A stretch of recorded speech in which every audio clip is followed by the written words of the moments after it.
السلام عليكم ورحمة الله وبركاته.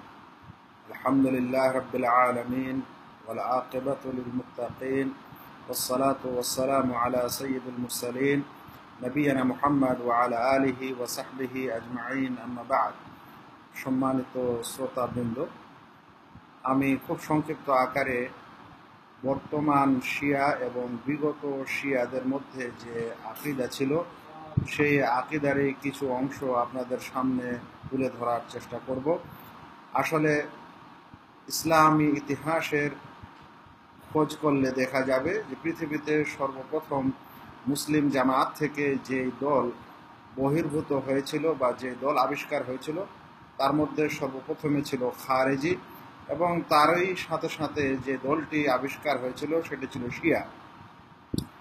সেই সময় শিয়া মুসলিম জামাত থেকে বের হওয়ার সময় যেই ঘটনাটি ছিল তাতে খুব বেশি তো তারা আলী রাদিয়াল্লাহু তাআলা আনহুকে খেলাফতে প্রাধান্য দিত এবং একে কেন্দ্র করে তাদের এই দল ও ফেরকা গঠিত হয়েছিল। কিন্তু বর্তমান যুগে তাদের আকীদা এত বেশি গোলমাল এবং এত দূরে পৌঁছেছে যে ইসলামে থাকার তাদের কোনো সম্ভাবনাই দেখা যায় না।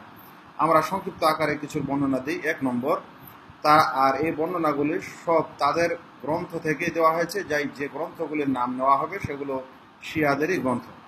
এক নম্বর, তারা মনে করে আন্না আলী আলী আলামুল গায়েব, আলী গায়েব জানতো বা জানতেন। মিরআতুল আনওয়ার পৃষ্ঠা নম্বর 59। তারা মনে করে যে লা বুদ্দা মা শাহাদাতে আল্লাহ ইলাহা ইল্লাল্লাহ ওয়া আন্না মুহাম্মাদার রাসূলুল্লাহ, আল্লাহ সাক্ষী দেওয়া এবং প্রিয় নবী সাল্লাল্লাহু আলাইহি সাল্লামের সাক্ষী দেওয়া অর্থাৎ শাহাদাতের সময় অবশ্যই আলী রাদিয়াল্লাহু তাআলা আনহু আল্লাহর ওলি এর সাক্ষী দিতে হবে। তাই তাদের আজানে মসজিদে এবং মৃতকে তারা তালকিন করার সময় এই কালেমা বা এই কালেমার সাথে এটা সংযুক্ত করে বলে। দেখা যেতে পারে তাদের বই ফুরুল কাফি 3য় খণ্ড 82 পৃষ্ঠা। তারা মনে করে যে ব্যক্তি আবু বকর, উসমান, উমর এবং মুআবিয়া, আয়েশা, হাফসা রাদিয়াল্লাহু আনহুম এদেরকে প্রত্যেক নামাজের পর লানত করবে, অভিশাপ দিবে, ফাকাত তাকাররাবা ইলাল্লাহ বিআফদালিল কুরবাত, তাহলে সে যেন সর্বোত্তম আল্লাহর নৈকট্য লাভের চেষ্টা করলো বা নৈকট্য পেশ করলো। কিতাবুল ফুরুদ 3য় খণ্ড 224 নম্বর পৃষ্ঠা। তারা আরো মনে করে যে তাদের যারা ইমাম অর্থাৎ 12 ইমামে বিশ্বাসী ইসনা আশারি শিয়ারা বা বর্তমান যুগের বৃহৎ দলটি বলছেন লা ইয়াতাকাল্লামুনা ইল্লা বিল ওয়াহি, তাদের ইমামরা ওহী ব্যতীত কথা বলেন না। ওয়া হাযা মিন যরুরিয়াতি দীনিল ইমামিয়া, এবং এটা দ্বীনে ইমামিয়া মানে ইমামি শিয়াদের একটি জরুরি বিষয়, তাদের দ্বীনের অংশ। বিহারুল আনওয়ার 17 খণ্ড 155 পৃষ্ঠা।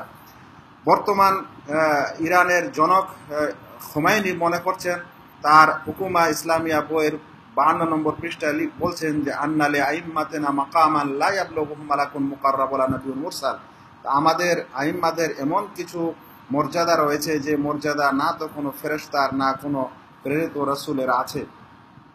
তারা বর্তমানে বিশ্বাস করে যে কবরের সর্বপ্রথম যে জিনিসটি জিজ্ঞাসা করা হবে সেটা হলো আলুল বেত অর্থাৎ প্রিয় নবী সাল্লাল্লাহু আলাইহি সাল্লামের বংশধরের মহব্বত ও ভালোবাসার সম্পর্কে। বিহারুল আনোয়ার 27 খণ্ড 79 পৃষ্ঠা। তারা মনে করে যে সমস্ত মাখলুকের হিসাব কিয়ামতের দিনে আইম্মাদের সুপর্দ করা হবে, আইম্মাদেরকে দায়িত্ব দেওয়া হবে। এই দেখা যেতে পারে তাদের এই বিশ্বাস আল ফুসুল আল মুহিম্মা ফি উসুলিল আইম্মা 1ম খণ্ড 446 নম্বর পৃষ্ঠা। তারা মনে করে যে সকল মানুষ আল্লাহ রাসূল সাল্লাল্লাহু আলাইহি সাল্লামের মৃত্যুর পর মুরতাদ হয়ে গেছিল, ইসলাম থেকে ফিরে গেছিল, কেবলমাত্র সালমান ফার্সি, আবু যার গফারি এবং মিকদাদ বিন আসওয়াদ ও আম্মার ইবনে ইয়াসির এরাই ইসলামে ছিল, এছাড়া আর কেউ ছিল না। আল আনওয়ার আন নুমানিয়া 1ম খণ্ড 81 নম্বর পৃষ্ঠা।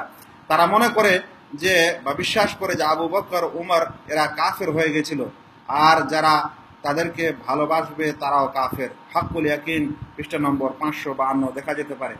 তারা বিশ্বাস করে যে তাদের আইম্মা এবং ওলিদের কবরের জিয়ারত করা এটা উত্তম হচ্ছে হজের চাইতে, বা এটি একটি ফরজ হজের সমতুল্য। তারা মনে করে ফরিদাতুম মিনাল ফারায়েদ ওয়া ইয়াকফুরু তারিকুহা, এটা একটি ফরজ বিষয়, যদি কেউ প্রত্যাখ্যান করে তাহলে কাফের হয়ে যায়।